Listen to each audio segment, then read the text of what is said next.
Apalagi kita klaim, dengan emosional, dengan marah mungkin kita berbuat dosa dan seterusnya, kita klaim bahwa saya sudah mendoakan solusi ini di hadapan Tuhan. Bagaimana kita bisa mendoakan kita sedang dalam keadaan berdosa, apalagi kita sedang dengan emosional marah begitu? Maka sebenarnya itu bukan solusinya.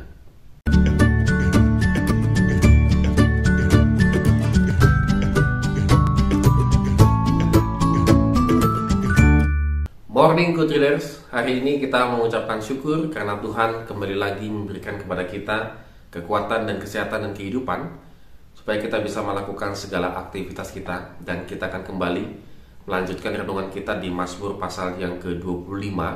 Tetap semangat membaca firman Tuhan dan merenungkannya. Mazmur ini lahir dari pergumulan seorang yang hidup dalam persekutuan yang mesra dengan Tuhan. Ia menyadari dosanya, namun yakin dan percaya bahwa kasih setia Tuhan akan menaunginya. Ia datang kepada Tuhan meminta pembebasan dari kesesakan batiniah, bahkan juga secara lahiriahnya dia mengalami satu kesengsaraan yang cukup berat. Memang betul, Mazmur ini adalah Mazmur dari Daud. Dia menggambarkan kehidupan Daud, maksudnya Daud menggambarkan kehidupannya, bagaimana dia mengalami satu kesengsaraan dan juga tekanan batin yang dalam oleh musuh-musuhnya. Dan ketika dia sedang dalam keadaan stres yang sangat berat, maka dia merubah sikapnya. Sikap hidupnya berubah drastis dengan berkata di ayat yang keempat, "Beritahukanlah jalan-jalanmu kepadaku ya Tuhan, tunjukkanlah itu kepadaku." Daud sadar bahwa yang bisa menunjukkan jalan keluar itu satu-satunya adalah Tuhan. Ketika dia berusaha untuk keluar dari setiap permasalahan kehidupannya dengan jalannya sendiri, maka yang dia temukan adalah kebuntuan. Yang dia temukan, dia semakin terjepit dan terpojok. Bukan semakin jalannya lurus ataupun jalannya tidak ada hambatan. Oleh karena itu di ayat yang keempat, sesadar-sadarnya dia meminta petunjuk kepada Tuhan supaya dia bisa memiliki jalan yang tepat untuk keluar dari setiap permasalahannya. Dan hal yang dia lakukan betul Daud lakukan di ayat yang ke-7, "Dosa-dosaku pada waktu muda dan pelanggaran-pelanggaranku janganlah kau ingat, tetapi ingatlah kepadaku sesuai dengan kasih setiamu oleh karena kebaikanmu ya Tuhan." Daud sadar juga bahwa sebenarnya dia tidak layak untuk menerima petunjuk dari Tuhan, jalan dari Tuhan.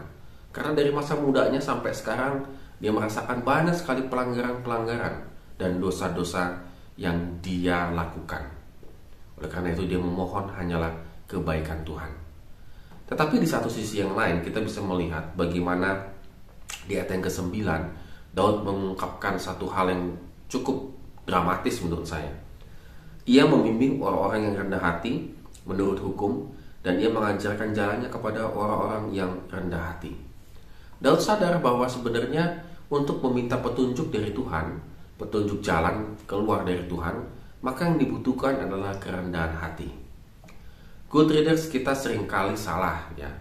Mungkin kita seringkali terjebak ketika kita meminta petunjuk dari Tuhan, kita memintanya dengan menggebu-gebu, kita memintanya dengan satu keyakinan, bahkan mengklaim dengan percaya diri. Itu bisa dan itu mungkin benar.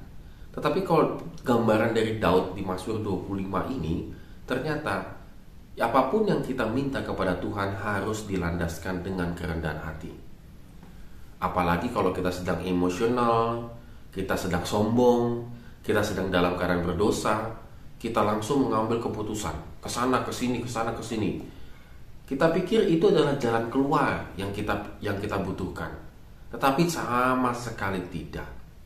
Apalagi kita klaim, dengan emosional, dengan marah mungkin kita berbuat dosa dan seterusnya, kita klaim bahwa saya sudah mendoakan solusi ini di hadapan Tuhan.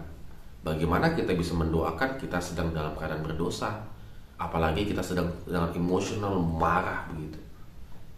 Maka sebenarnya itu bukan solusinya. Daud benar.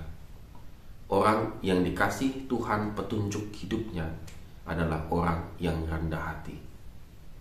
Orang yang rendah hati di hadapan Tuhan, dia sadar dia harus meminta ampun dulu akan dosa-dosanya. Dia sadar bahwa siapa dirinya di hadapan Tuhan, sehingga dia harus memiliki sikap rendah hati. Oleh karena itu, Readers, pada hari ini mari kita renungkan firman Tuhan ini. Kalau ada perbuatan kita atau ada keputusan-keputusan kita yang sesuai dengan keinginan kita hasilnya, maka bisa jadi kita sedang dalam keadaan salah jalan. Untuk berbalik arah gampang. Mari kita datang kepada Tuhan dengan sikap rendah hati. Amin. Have a nice day and God bless us.